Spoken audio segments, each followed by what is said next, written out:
ابو اسحاق فزاری نے بیان کیا، ان سے موسیٰ بن عقبہ نے بیان کیا کہ مجھ سے عمر بن عبید اللہ کے غلام سالم ابو نضر نے بیان کیا کہ میں عمر بن عبید اللہ کا منشی تھا۔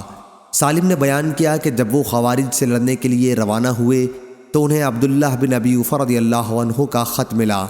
میں نے اسے پڑھا تو اس میں انہوں نے لکھا تھا کہ رسول کریم صلی اللہ علیہ وسلم نے ایک لڑائی کے موقع پر انتظار کیا، پھر جب سورج ڈھل گیا۔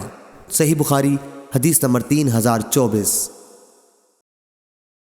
تو آپ صلی اللہ علیہ وسلم نے لوگوں کو خطاب کرتے ہوئے فرمایا، اے لوگو، دشمن سے لڑائی بھڑائی کی تمنا نہ کرو، بلکہ اللہ تعالیٰ سے سلامتی مانگو۔ ہاں، جب جنگ چھڑ جائے تو پھر صبر کیے رہو اور ڈٹ کر مقابلہ کرو، اور جان لو کہ جنت تلواروں کے سائے میں ہے۔ پھر آپ نے یوں دعا کی، اے اللہ، کتاب قرآن کے نازل فرمانے والے، اے بادلوں کے چلانے والے، اے احزاب یعنی کافروں کی جماعتوں کو غزوہ خندق کے موقع پر شکست دینے والے، ہمارے دشمن کو شکست دے اور ان کے مقابلے میں ہماری مدد کر۔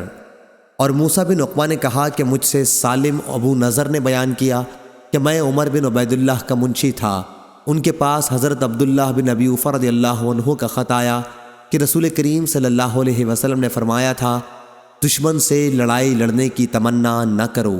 صحیح بخاری حدیث نمبر 3025۔